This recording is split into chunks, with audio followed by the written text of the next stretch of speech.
Bonjour. Alors aujourd'hui, je vais parler d'un aspect en fait de l'intelligence artificielle que je trouve assez intéressant et qui est l'émergence en fait de nouveaux créatifs grâce aux IA. Alors pour ça, je vais partir sur un exemple concret d'une mini-série qui est en cours de réalisation d'ailleurs et que j'ai vue sur YouTube qui exprime bien un petit peu là où je veux en venir. Souvent, quand il y a un nouveau médium qui apparaît et que les gens commencent à jouer avec, euh, c'est assez courant que les gens se mettent à présenter des choses qui viennent d'univers déjà existants. Et c'est pour ça que, par exemple, toutes les illustrations, ce qu'on appelle le fan art, fonctionnent très bien, parce que ça touche directement des gens qui sont liés, qui ont un affect particulier en fait à tel ou tel univers, et ça va faire venir assez facilement aussi des gens à toi si tu proposes un contenu qui continue à faire vivre d'une certaine façon un univers que tu as apprécié.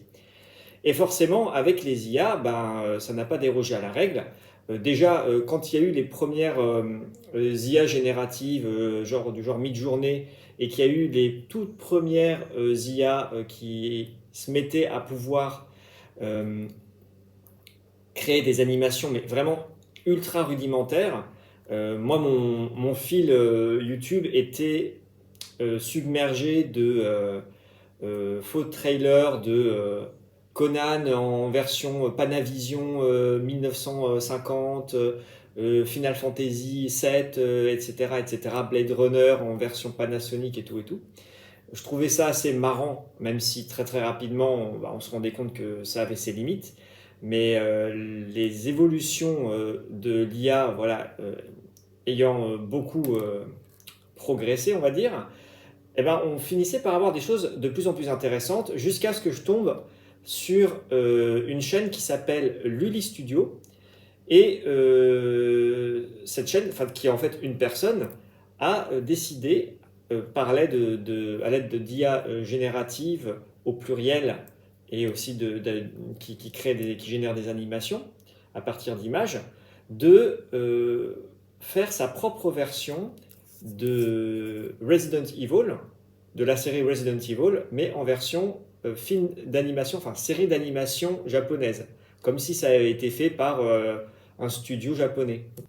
Et alors, il y en a plein qui proposent des trailers de même de ça, même de Resident Evil, mais là où c'était intéressant pour celui-là, c'est que l'ambition de cette personne est vraiment de faire une série qui va raconter de bout en bout l'histoire de Resident Evil.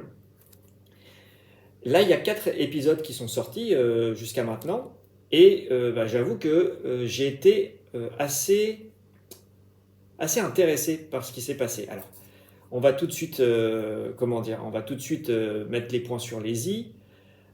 Ce n'est absolument pas comparable à des séries d'animation japonaises qui ont été réalisées en studio. C'est-à-dire que les animations sont complètement encore très limitées, sont souvent saccadées, c'est pas réaliste. Alors après, il y a certaines séries d'animation, notamment dans des studios comme Madhouse, qui souvent, par manque de budget et de temps de réalisation, sont pareils, sont d'assez mauvaise qualité au niveau de l'animation. Et ça rejoint un petit peu ce niveau-là. Mais on voit quand même qu'il y a une inconsistance encore au niveau des décors. Des fois, les rendus sont un peu différents d'un décor à l'autre. Même les personnages changent légèrement. Il y a des fois, on ne sait pas trop si c'est censé être de la 2D ou de la 3D. Mais là où justement je trouve que ce projet est intéressant, c'est d'un point de vue de la narration. Parce que d'accord, donc il y a l'aspect donc technique dont je viens de parler avec ses limites. D'ailleurs, donc c'est quelque chose de non officiel, donc je ne sais pas d'ailleurs si ça va durer, si ça va tenir. Et en plus, il a osé utiliser les musiques officielles du jeu, donc ça peut lui poser problème à l'avenir. Mais en attendant, tant que c'est encore regardable, moi je te conseille de le regarder parce que c'est quand même assez intéressant. Là où justement je voulais m'attarder, c'était sur le point de vue de la narration. Donc là, on parle d'une adaptation d'un jeu vidéo qui n'en est pas à son coup d'essai, puisqu'il y a déjà eu malheureusement toute une série de films, tous plus atroces les uns que les autres. Peut-être, je dirais que le premier est moins pire, parce qu'il y avait ce mérite de proposer, en fait, de montrer un petit peu les coulisses de comment le virus a pu se propager, ce qui pouvait être assez intéressant, avec quelques scènes plutôt pas mal, notamment la scène du laser qui est assez rigolote, qui d'ailleurs ensuite a été reprise par les équipes de Capcom pour Resident Evil 4. Mais à part ça, ça casse quand même pas trois pattes à un canard, quoi. C'est catastrophique. Tous les personnages canons des jeux ont été vraiment très très très mal à la fois interprété et très très mal utilisé en fait. Et c'est complètement naze. Et alors, il paraît qu'il y a aussi une série télé qui était sortie, et par contre, je peux pas trop en parler parce que je ne l'ai pas vue, mais il me semble qu'elle n'a pas du tout marché. Souvent, en fait, avec une adaptation d'un jeu vidéo, ce à quoi on s'attend, c'est à retrouver exactement ce qu'on a ressenti en jouant au jeu. Ce qui d'une certaine façon est impossible, parce que chaque joueur en fait a sa propre expérience du jeu, et ça, il y en a plusieurs réalisateurs qui ont expliqué ça, notamment Christophe Gans qui adapte Silent Hill, euh, qui explique qu'en fait, eux, ce qu'ils adaptent, c'est leur vision personnelle de leur expérience de jeu. Donc forcément, vu que tout le monde a expérimenté différemment les mêmes jeux, eh ben, on a tous une vision différente. Donc ça, il faut l'accepter. Et j'ai envie de dire, quand on a un budget un petit peu moins conséquent, peut-être qu'on est plus prêt à accepter la vision personnelle de quelqu'un que quelqu'un qui, justement, a un budget de plusieurs dizaines de millions de dollars et qui nous fait un peu n'importe quoi. Et donc, j'en reviens à cette petite série. Là où c'est très intéressant, c'est que on suit donc vraiment la trame du jeu. Donc un groupe une unité spéciale de police de Raccoon City qui viennent à la rescousse d'une autre unité avec laquelle on a perdu contact, et ils se retrouvent en fait dans un manoir infesté de zombies et de monstres, voilà, un peu bizarres, et ils essayent de s'en sortir. Donc ça, c'est la trame principale. On suit notamment deux personnages principaux qui sont Jill Valentine et Chris Redfield. Et il y a plein d'autres personnages secondaires, etc. Et puis il y a quand même, déjà dans l'histoire de base, un certain scénario, même s'il n'est pas très très gros. Là où c'est intéressant, c'est qu'au fil des épisodes de Resident Evil qui sont sortis, je parle des jeux, on a un petit peu étoffé le lore, et jusqu'à revenir dans certains épisodes sur des détails pour pouvoir expliquer certaines choses du premier, notamment quel était ce manoir qu'il a fait, etc.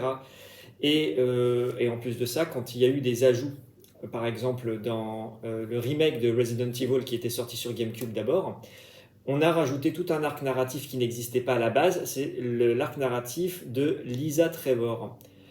Et ce petit youtubeur, on va dire, a décidé de regrouper tout ce qu'on sait au niveau du lore et de le mettre dans la série. Et c'est vachement intéressant parce qu'en fait, du coup, on suit d'abord la trame principale, la trame linéaire principale, mais comme dans les séries un peu classiques, il y a des passages où on voit des flashbacks. Et dans ces flashbacks, eh ben, il s'attarde sur, par exemple, comment un scientifique qui travaillait sur le manoir s'est chopé le virus et comment est-ce qu'il devient petit à petit un zombie. En l'occurrence, il devient le premier zombie qu'on rencontre dans la série et dans le jeu. Et rien que ce petit détail, en fait, ça montre qu'il y a une réflexion en fait de l'auteur et qu'il y a vraiment un choix de mise en scène.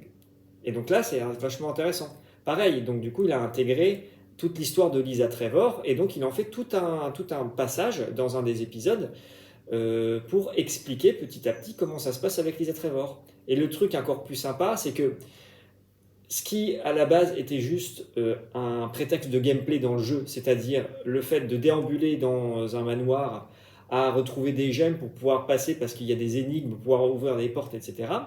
Et bien là, en fait, pareil, il arrive à expliquer ça avec des flashbacks en expliquant un peu la folie de l'architecte qui a construit le manoir. Et il y a plein de petits détails comme ça qui font qu'en fait, c'est hyper intéressant de regarder cette série parce que, et puis je le vois au niveau des commentaires, je ne suis pas le seul à le penser, c'est une adaptation qui est vraiment très très bonne de l'univers et qui vient de quelqu'un d'inconnu au bataillon. Et je pense que justement, l'intelligence artificielle, c'est ce qu'elle va faire de plus en plus, c'est-à-dire qu'il y a des créatifs qui n'avaient pas encore à l'époque trouvé leurs moyens d'expression, qui, grâce aux intelligences artificielles, ont trouvé un nouveau terrain de jeu. Et là, en faisant des choses comme celle-là, créer quelque chose de nouveau. Quelque chose de nouveau. Et là, on commence avec des licences connues, jusqu'au jour où ça va être interdit. Mais je pense que à terme, cette personne, alors qui en parallèle a déjà teasé qu'il était en train de faire l'adaptation de Resident Evil 3, je pense qu'il va vouloir tous les faire jusqu'à ce que soit il n'ait plus le droit de le faire, soit il se rende compte que les gens se lassent, ce qui peut arriver aussi. Mais je pense qu'une personne comme ce Lully Studio va ensuite proposer des projets qui seront beaucoup plus personnels, en créant lui-même ses propres univers, et il pourra créer vraiment, il y aura là une offre de divertissement qui serait comparable en fait à des offres de séries ou de films, mais qui viendrait justement de petits créateurs. Et en ça, je pense que c'est vachement intéressant. Donc une fois de plus, comme je le dis, pour le moment, techniquement, c'est pas encore comparable à un vrai studio, mais il suffit de voir, comme je disais au début, le gap qu'il y a entre les premiers trailers, on va dire, générés par IA et cette série-là, en l'espace de quoi? Peut-être 2 ans maximum. C'est hallucinant comment ça évolue. Donc, je m'attends à ce que, effectivement, avec le temps, ce soit de plus en plus intéressant parce qu'il y aura de plus en plus de créateurs qui vont oser proposer des nouveaux univers et des nouvelles choses à voir. Et ça fera du bien parce que, bon, d'accord, là, on va dire, c'est encore un énième remake de quelque chose qu'on connaît, mais peut-être qu'on va pouvoir enfin sortir de ce jour sans fin et on va enfin pouvoir avoir peut-être des nouveaux univers qui vont émerger, des nouvelles histoires. Et en tout cas, moi, rien qu'à l'idée de penser que ça pourrait arriver, je suis vachement excité en fait, je suis vachement optimiste. Et qui sait, peut-être que, alors je dis pas que ce serait forcément en utilisant l'IA, mais peut-être que moi-même, ça me motivera à créer moi-même quelque chose, un nouvel univers de mon côté. Voilà. Donc, la seule chose que je peux te dire, juste pour conclure, c'est que je t'invite à regarder la chaîne de Lully Studio. Je te mettrai le lien là-haut et puis aussi en description. Regarde ce qu'il a fait, fais-toi ton avis. Si tu connais bien le jeu Resident Evil, peut-être que ça te parlera. Sinon, si tu ne connais rien à Resident Evil, ce serait intéressant d'avoir ton avis en commentaire pour voir comment est-ce que tu as, comment est-ce que tu as pris ce que tu as vu. Est-ce que ça t'a plu? Est-ce que ça t'a intéressé? Est-ce que tu trouves que le rythme est bon ou pas? En tout cas, voilà, moi je trouve que c'est vachement intéressant qu'il y ait des nouveaux créatifs qui commencent à émerger. Et ça change un petit peu du réchauffé qu'on peut avoir et ça peut donner des idées à d'autres. Je te remercie d'avoir regardé cette vidéo et je te dis à bientôt pour une prochaine. Salut, salut!